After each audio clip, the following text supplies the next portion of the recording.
आपण पाहतात द्राविड घट्टात रितापूर या ठिकाणी आपण आहोत। या ठिकाणी 350 देवस्थान आहेत। या संदर्भामध्ये रितापूरचे बाबा आहेत राघवेंद्र बाबा आहेत, त्यांच्याशी आपण संवाद साधत आहोत।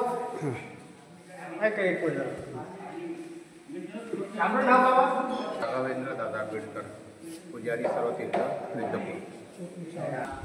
माहिती करून घ्यायची आहे तर इथली लीळा सांगत असताना याचं नाव सर्वतीर्थ कसं पडलं हे सांगणं जरुरी आहे।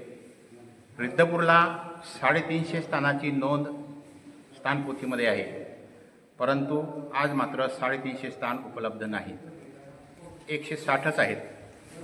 हे 160 स्थानंसुद्धा आपल्याच्यानी होत नाहीत, कारण कोणाच्या घरात कोणाच्या वाडीत अशा प्रकारे असल्यामुळं त्या स्थानाची माहिती तुम्ही बाहेरून येता, तुम्हाला माहिती नाही राहत, 160 स्थानसुद्धा होत नाही।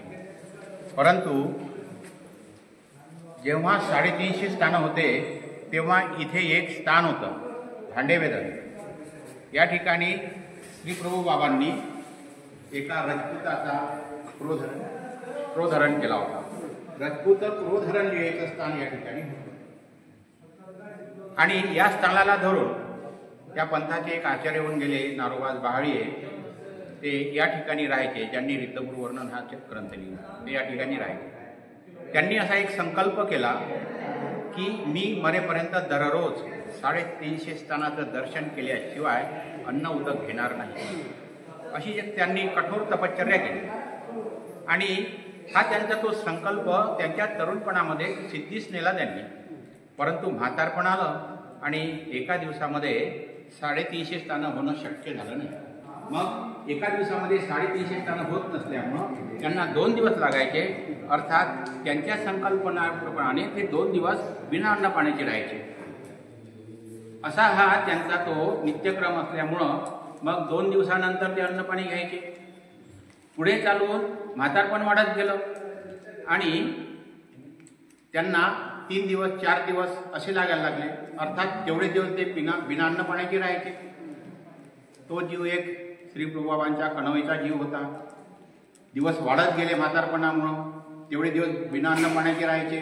श्री प्रभूबाबांना त्यांची कीव आले, कणव आली आणि त्यांनी त्यांना सूचित जाणवलं की तू असा वेडेपणा करू नको, एका चक्रामध्ये 350 स्थानाचे विशेष गोळा कर आणि या माझ्या स्थानाच्या ठिकाणी त्याची बांधणी कर। आणि असं तू जर करशील आणि एकाच ठिकाणी स्थान दर्शन करशील तर मी तुला 350 स्थानाचं दर्शन एकाच ठिकाणी देईल, असं एका परमेश्वर अवतारानं एका जीवाला हे अभिवचन दिलंय। त्याप्रमाणे त्यांनी या ठिकाणी 350 एका चक्रामध्ये 350 स्थानाचे अवशेष गोळा केले आणि या ठिकाणी बांधणी केली। पूर्वीचं छोटं स्थान होतं आणि त्यानंतर ते स्थान मोठं झालं, तेव्हापासून याला सर्वतीर्थ हे नाव पडलं। या ठिकाणी श्री प्रभू बाबांनी एका भक्ताची इच्छा पूर्ण केली। कोणती इच्छा? की मला दररोज 350 स्थान करायचे आणि तेही बिन अन्न पाणी, म्हणजे अन्न पाणी न घेता, तरच अन्न पाणी घ्यायचे नंतर। परंतु ही व्यवस्था अशा पद्धतीनं श्री प्रभू बाबांनी या ठिकाणी करून दिली। याचा अर्थ असा की रिद्धपूरला आल्यानंतर जास्तीत जास्त स्थानं नमस्कारायचे, ठीक आहे।